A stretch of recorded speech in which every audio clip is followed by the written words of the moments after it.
Hello, my friends. Welcome to my channel. Today we're looking at an Animal Crossing Lego set. This is Captain Island's boat tour.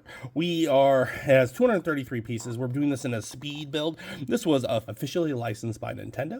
Boats do not float, so it says this boat does not float, or models do not float.